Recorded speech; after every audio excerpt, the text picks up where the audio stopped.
everyone to the very first State Enforcer You Need to Know program, where I get the privilege of interviewing my State Enforcement Committee co-chair, Liz Brady from the Florida AG's office.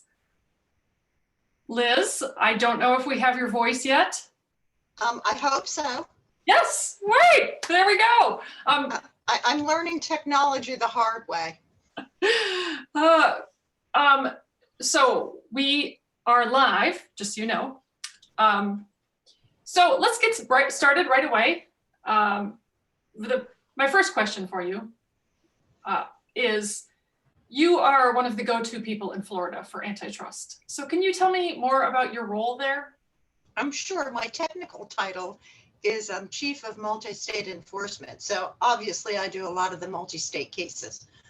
In addition to the multi-state cases, because I decided many years ago to go to a training for mergers in DC being held by DOJ, I am now the merger expert. So I have pretty much the lead for all the merger cases. That's, as I know from experience, a lot of variety. Let's kind of wind things back a little. And what made you decide to do antitrust in the first place? Well, I kind of fell into it when I was a law clerk. One of the first opinions I helped the judge write was a motion to dismiss. A summary judgment motion in an antitrust case.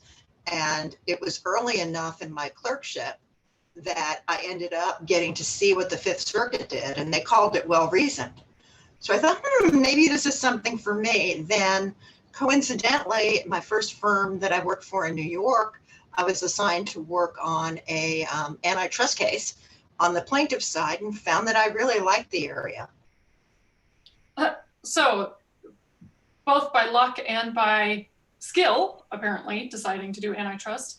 And so then the job, you went from private sector to the AG's office? Yes. What made you decide to switch to public service? Well, I really liked my clerkship. I liked working in the public sector. And I found working for a big firm somewhat limiting at my point of experience. At least back then, a lot of what the junior to mid-level associates did is document review and carry briefcases and not really do any of the interesting work. And I saw the ad in the Florida Bar Journal and I said, oh, this looks like something I could do and perhaps have a lot more hands-on experience sooner. Fortunately, you didn't say work less hours, because I know that that's not true. Oh, no.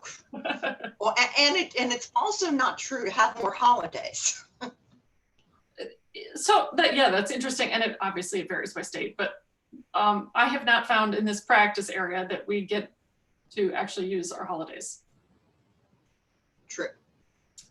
So let's talk abstractly now. Who is your antitrust role model? Well, I have sort of two inspirations. One from very early in my career when I worked at Dewey Valentine. I had the pleasure of working with Sandy Lizabeth.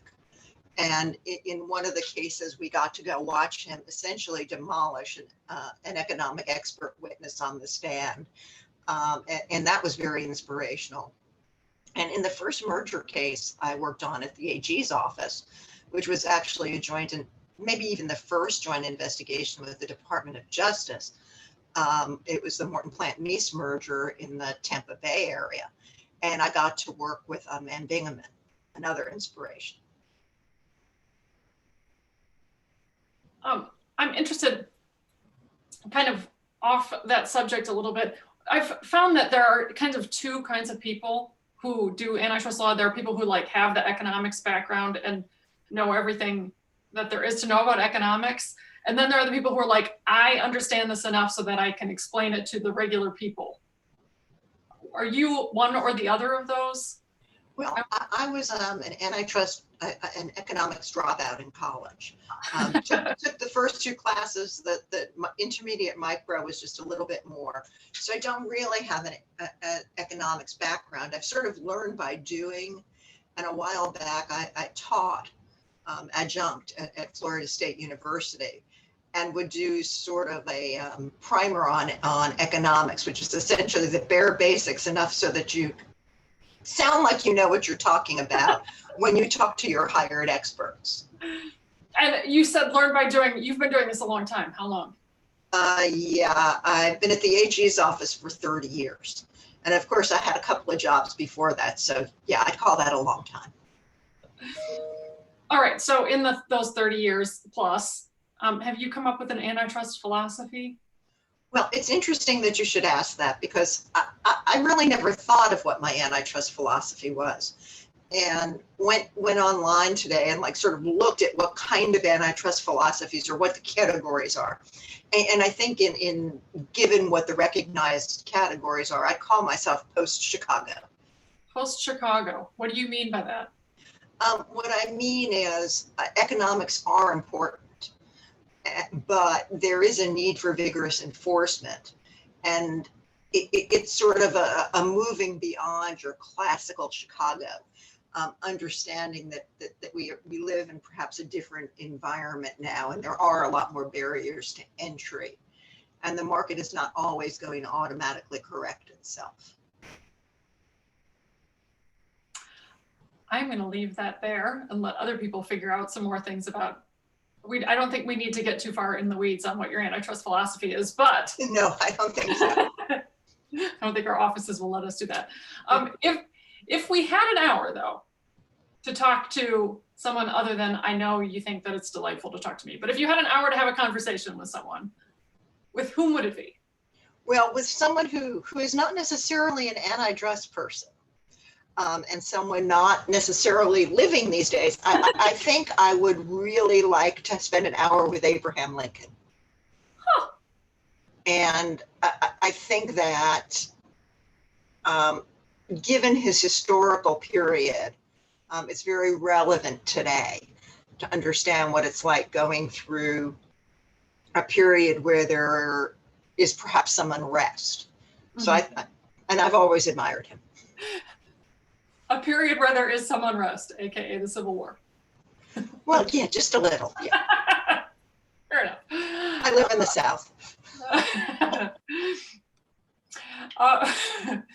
So thinking more prosaically, and since the title of this is State Enforcer You Need to Know, one of the ideas is to introduce to the ABA folks who on the state enforcement side have been working on these big cases all along that practitioners may not necessarily know who specifically from which office. So, and one of the things that I know you and I both do is often refer to each other by like, oh, Tennessee is doing this, Florida is doing that, Wisconsin's doing this, rather than who we specifically are. So what are some of the more well-known cases you've worked on? Oh, well, over the years, I've worked on just a few. Music CDs, that was a good one from way back when. Then I segued into DRAM, which was a case that many of us know is one of those decades-long slogs through antitrust. Worked on LCDs, and in the merger area, I worked on, of course, Morton Pant-Meese, which I mentioned earlier, and Aetna Humana, along with a myriad of other local hospital mergers. And of course, now that the big case that I am working on is generic drugs. And that is the case that is partial full employment for the entire American Bar Association, I think. For quite a few years, I suspect. Yes. So let's talk about your office generally, to the extent that you can answer. How many people are in your office doing antitrust? Well, the antitrust division now has, I believe, somewhere around 9 or 10 employees, and we are looking to add in the short term. We actually have an offer out and accepted for a new attorney who will be coming on board soon. And we are working on yet another new attorney. So we may be an even dozen. That is a pretty good-sized office. That must make you one of the bigger ones in the country. And not as big as California, but we're not small, that's for sure. So what are these between 10 and 12 people going to be doing, do you think, in the next year, if you can say? Well, What I can say is, of course, what everybody knows publicly. I suspect we will continue working on generic drugs as the states get ready to move forward with their bellwether. Certainly there was that little filing the other day by DOJ in a number of states known as Google. And I suspect we will be spending some time working on Google. We are also, I can talk about this in very vague terms. We are currently looking at a few healthcare issues that are more local in nature. And while I can't talk about the details of those, it's certainly, healthcare has always been an interest of ours. So healthcare obviously can be national, but it can also be local. When your office, if you look at it as a whole, do you have more local cases or multi-state cases, or what's that division like? I think we probably have,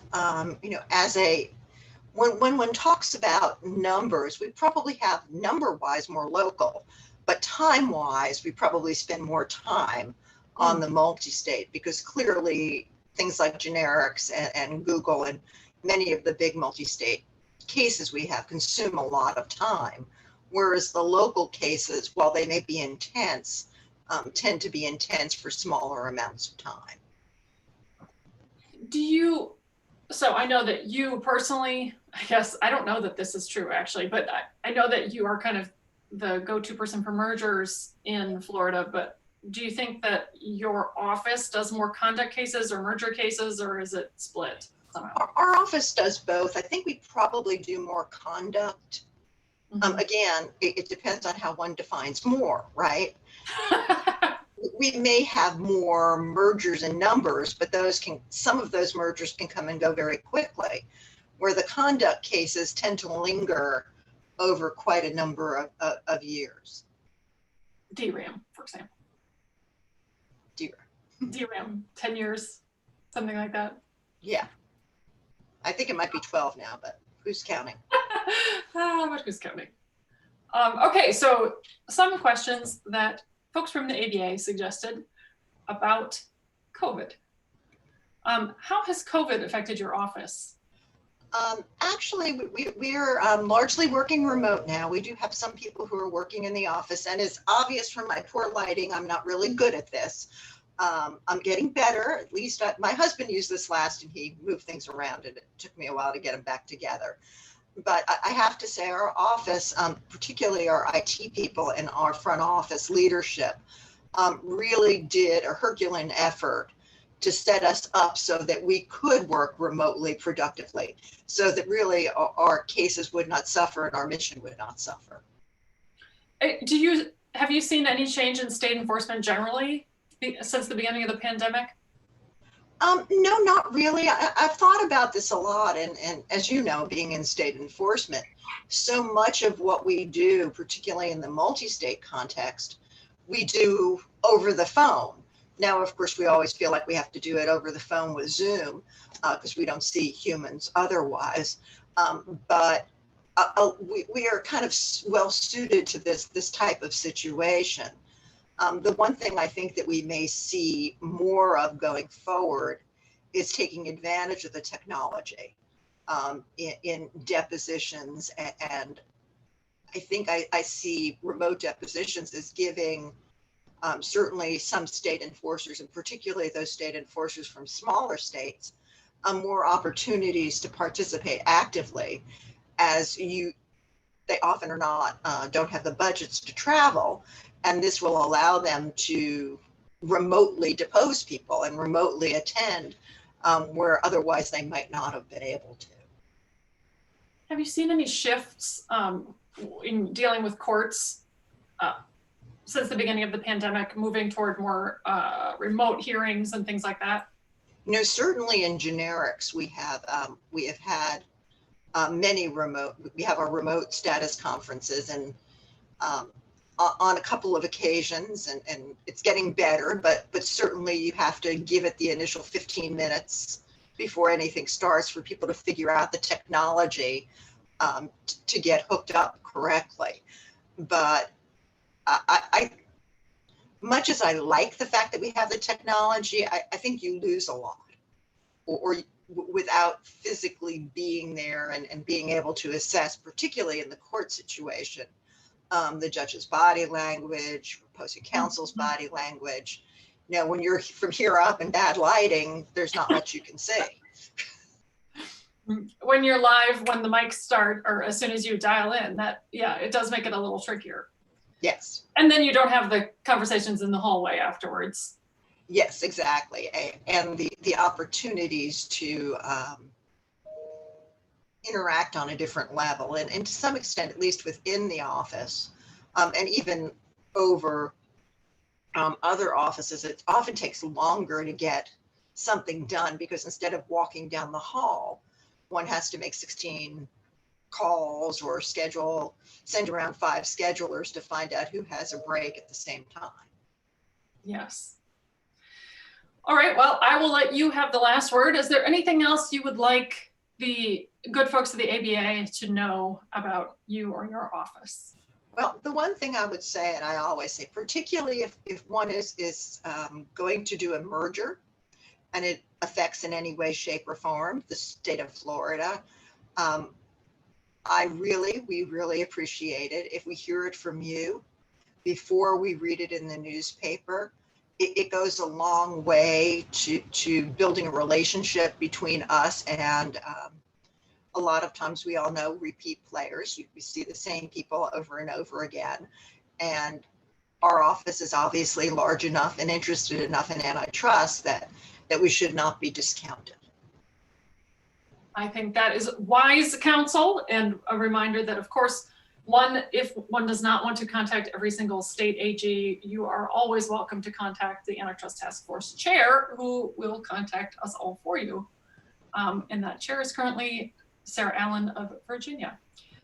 So Liz, thank you so much for taking the time. Thank you, and thank you for putting up with my technology challenges. I love the dramatic lighting. I think you look fabulous. Or I'm hiding my recent oral surgery, one or the other. Well, thank you all so much for tuning in. And Liz, thank you very much. And I'm sure we're going to talk in the next 10 minutes about cases. Obviously. All right. Take care. Thank you so much. Okay. Bye. Bye.